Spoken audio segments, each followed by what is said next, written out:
All right, guys, it is time to science again. We are back in my kitchen, my homemade laboratory, and let's talk about what we're gonna do today.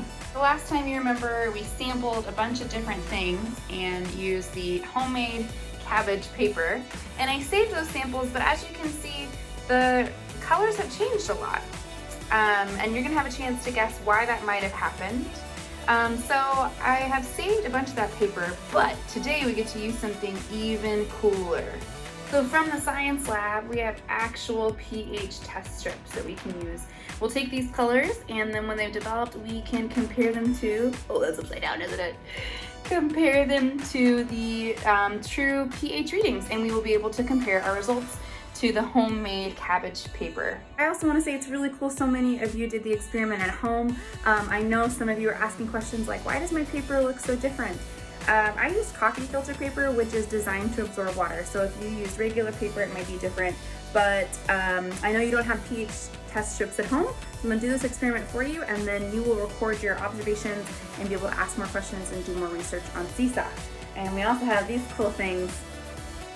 I'm not sure how I'm going to use it yet, but we're going to use it because science is about experimenting. So let's get started. See, I'm still using my chart to help me stay organized. And part of setting up experiments is planning ahead for collecting your data. So I've got the strips all labeled with what they're going to be tested with and the corresponding number on the pH strips test 2. So now we will get started with our experimenting. Number 1 is Coke Zero. So here we go.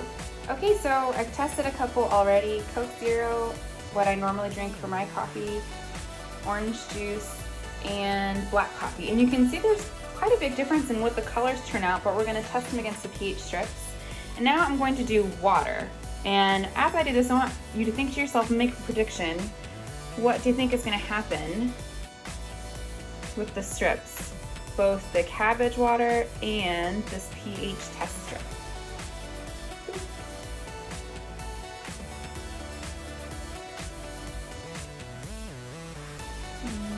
Okay, so there's water.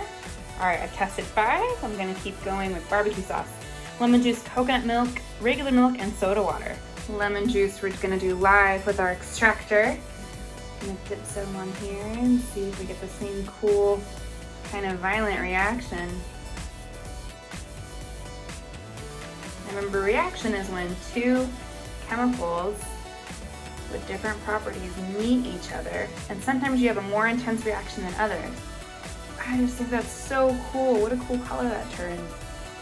Now if we're gonna look ahead, and we'll be comparing these later, if you look at the pH test strip, you can see what kind of reading you get. How does that color match? So you would take the pH strip and then you test it up against these colors to determine what it's at. So black coffee, for example, you'd say pH of 5.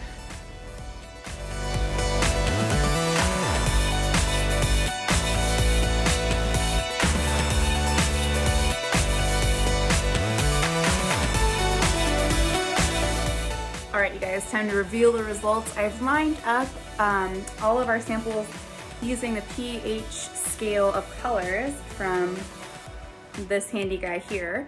And we'll see if there's any surprises or anything that you notice that's different from last time, or just any questions that you now have. Drum roll, please. Here are our results. Now you can see the colors on the strips are different.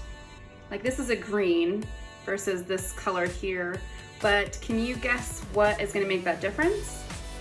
Well, what I think is that this paper is purple to start with, and this paper is yellow to start with. So when you mix it with whatever the chemical is, we're still getting the same shades, right? They're going from these kind of darker reddish based ones to a lighter one, and then to darker bluish based ones. And on this pH scale, it's red into green and then really dark. And you're starting with yellow paper, so it does make a difference. Something that I think is kind of cool too is that water, we know, has a pH of 7, which means it's neutral. So if something's neutral and you add it, the color's not gonna change, right? And if you look at this here, the color didn't change, it stayed purple, it's just wet. And if you look at 5 here, it basically kind of stayed the same, it didn't have much difference. So there's our pH scale. Now, of course, we have to test the mystery liquid that I drank and we collected this sample of and kept it in a temperature controlled vault in the science lab. So I will test it on a pH strip now and we will see how it compares with the rest of them. So here you have it. Here's our mystery liquid here, and on the pH scale, it looks like it's kind of a 7, maybe towards an 8, which puts it in between the black coffee that we know I drank that day and my coffee that I know I drank that day. But it's not quite the same.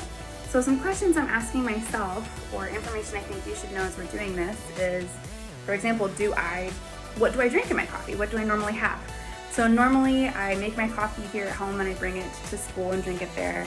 And I put just coconut milk in it. I'm lactose intolerant, so I can't have normal milk, but I drink coconut milk. So those are the only 2 ingredients that are in my coffee.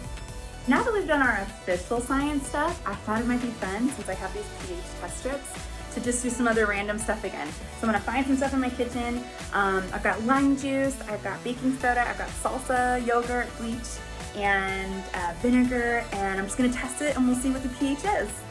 One of the questions you guys had was, does food have a pH? And yeah, all foods do. Actually, one of the research projects you're gonna do tomorrow is investigating foods that you like and don't like and seeing if you can find the pH and then make up some guesses about what that says about your taste buds. But I decided to test egg because one of you guys did that, so let's see if that has a reaction. Okay, going in with some of my paper here. Whoa! Okay, all right, okay. Whoa. I did not expect that at all. Okay, that's egg. This is baking soda and water. Whoa. Cool. Wow. Let's try it with this paper. That's awesome. Science!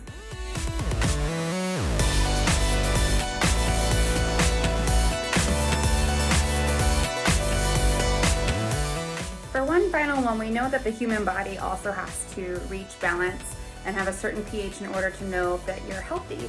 And a lot of the foods that we eat are slightly acidic. So actually, if we read on the pH scale, our saliva is slightly alkaline to help balance that. So I'm gonna really quickly check my saliva.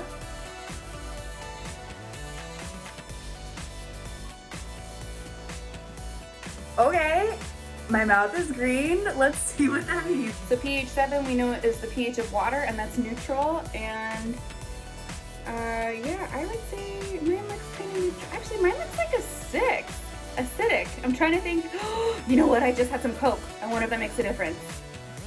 Oh, I should have waited longer. Oh, Miss Wait, you ruined the science. Okay, I just rinsed out my mouth with water, and now I'm gonna try and see what my saliva's like now that I don't have that acidic aftertaste of Coke, which you should not drink soda.